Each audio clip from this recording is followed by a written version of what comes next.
Health management کے بارے میں بھی پتہ ہونا چاہیے کہ کون کون سے جو جانور ہیں، ہمارے پاس جانور ہیں اور شیپ گوٹ، ان کو کون کون سی ڈیزیزز آ سکتی ہیں، کس موسم میں کیا کیا چیزیں ہم نے کرنا ہے. تو یہ جو ہیلتھ سے ریلیٹڈ چیزیں ہیں، جیسے ڈیورمنگ کرنی ہے آپ نے، بخار ہو گیا ہے، سیزن چینج ہونے کی وجہ سے اس کو نزلہ زکام ہو گیا ہے، کچھ وائرل ڈیزیزز ایسے آ جاتی ہیں، اس کی ویکسین لازمی کرنی ہوتی ہیں. 2-3 ایسی ڈیزیز ہیں جن کی ویکسینیشن آپ نے لازمی طور پہ وہ کرنی ہوتی ہے. اچھا، اس کے بعد آپ نے ان جانوروں کے جو بریڈنگ اور ریپروڈکشن، اس کے بارے میں آپ کو پتہ ہونا چاہیے کہ ان کا بریڈنگ سائیکل کیسا ہے. جو بچے پیدا ہو گئے ہیں ان بچوں کو آپ نے کیسے کڈس کی مینجمنٹ آپ نے کیسے کرنی ہے. اس کے متعلق بھی میرا ایک ولاگ ہے، وہ آپ لازمی دیکھ لیجیے گا. اور کڈس کی مینجمنٹ سردیوں میں کیسے کرنی ہے، پھر گرمیوں میں اگر ہو گئے ہیں وہ کیسے کرنی ہے.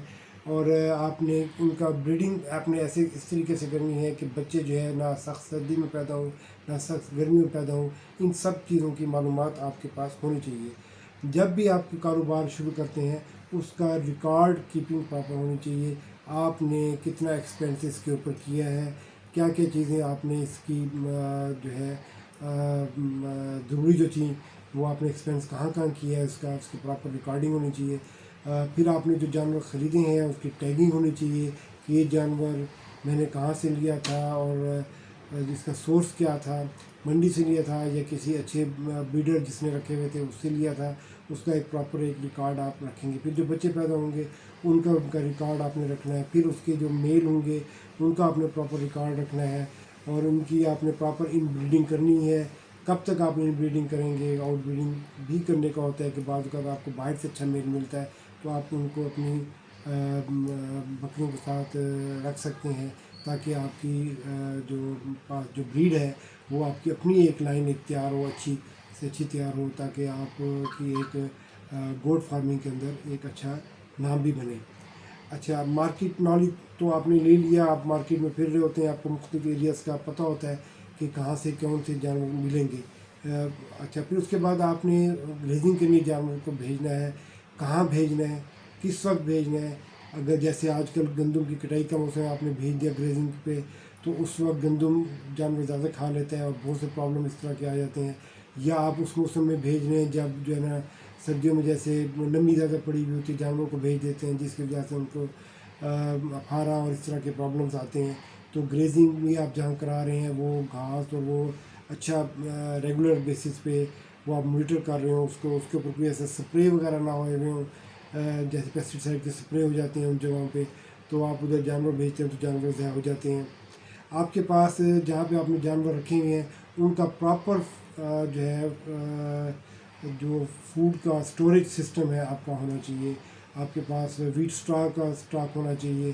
آپ کے پاس کم از کم 1 مہینے کا ون ڈے کا اسٹاک ہونا چاہیے. آپ کے پاس جو چیز آپ کنسنٹریٹ رکھ رہے ہیں اس کا اسٹاک ہونا چاہیے. ہی پراپر کا اسٹاک ہونا چاہیے. اور کیونکہ اب ڈرائی میٹر بیسس پہ ہی جانوروں کو رکھا جاتا ہے تو اس کا ایک سرپلس آپ کے پاس ارینجمنٹ ہر وقت ہونا چاہیے. اچھا، پانی جو ہے اس کا آپ نے خیال رکھنا ہے. واٹر انٹیک جانوروں کی کم نہیں ہونی چاہیے. ان کے پاس سرپلس صاف ستھرا پانی ہر وقت موجود ہونا چاہیے. اس کے آپ نے سارا پہلے بندوبست کر لینا ہے. اچھا، پھر آپ نے اپنے جو جانور رکھے ہوئے ہیں وہ آپ کے ساتھ بالکل ایسے کلوز آپ نے ان کے ساتھ ایک تعلق بنا کے رکھنا ہے. ہر جانور کا آپ کو پتہ ہونا چاہیے. اگر آپ سٹارٹ کر رہے ہیں تو تھوڑے پیمانے پہ، جب زیادہ بھی ہو جائیں گے تو بھی آپ کو اپنے جانوروں کی ہیلتھ کا پتہ ہونا چاہیے. جب آپ اپنے ہارٹ کے اندر جائیں، اپنے فلاک کے اندر جائیں تو آپ اندر جب وزٹ کر رہے ہوتے ہیں تو آپ کو ایک جانور کی آنکھ دیکھ کے آپ کو اندازہ ہو جائے کہ یہ جانور جو ہے ہیلدی ہے، یہ جانور ہیلدی نہیں ہے. اس کی بالوں پہ ہاتھ جب اسکن پہ ہاتھ پھیریں گے آپ کو پتہ لگ جانا چاہیے کہ یہ جانور ہیلدی ہے یا نہیں ہے، اس جانور کو ٹمپریچر ہے یا نہیں ہے، وہ جو مینٹین کر رہا ہے وہ جانور وہ نارمل ہے یا نہیں ہے. ان سب چیزوں کا آپ کو پتہ ہونا چاہیے. اچھا، ان سب چیزوں کو مانیٹر کرنے کے بعد آپ نے اپنا پروفٹ اور لاس وہ کیسے نکالنا ہے، اس چیز کے بارے میں بھی آپ نے پورا ایسٹیمیٹ لگا لینا ہے. یہ کاروبار آپ کا اس وقت کامیاب ہوگا جب آپ اپنے جانور سے پیار کریں گے. اگر آپ اپنے جانور سے پیار نہیں کریں گے، ان کے کھانے پینے رہائش کا بندوبست پراپر نہیں کریں گے تو جانور بھی آپ سے پیار نہیں کرے گا، آپ کو نقصان پہنچائے گا۔ تو کوئی بھی کاروبار کرتے ہیں اس کے لیے ایک جو ہے نا صبر کا پیمانہ ہونا چاہیے، اور کوئی بھی پروفٹ ہوتا ہے وہ پہلے سال نہیں ہو جاتا، وہ ٹائم ٹیکنگ ہوتا ہے۔ یہ آپ نے اپنے ذہن میں ضرور رکھنا ہے۔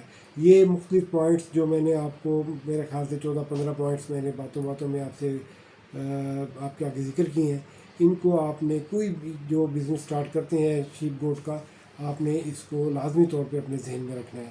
تو میں زیادہ ٹائم آپ کا نہیں لوں گا، تو اگر آپ کو میری یہ کاوش پسند ہی ہے تو نعمان کی ڈائری کو سبسکرائب کریں، شیئر کریں، لائک کریں، اور میرا پیج نعمان کی ڈائری جو ہے فیس بک پہ، اس کو بھی آپ فالو کریں اور اس کو بھی آگے لوگوں پہ شیئر کریں، تاکہ میں آپ کو آپ کے لیے جو نالجیبل جو چیزیں ہیں، جو میں سمجھتا ہوں کہ میں اپنا نالج آگے بانٹ سکتا ہوں، وہ میں آپ کو ساتھ کے ساتھ دیتا ہوں۔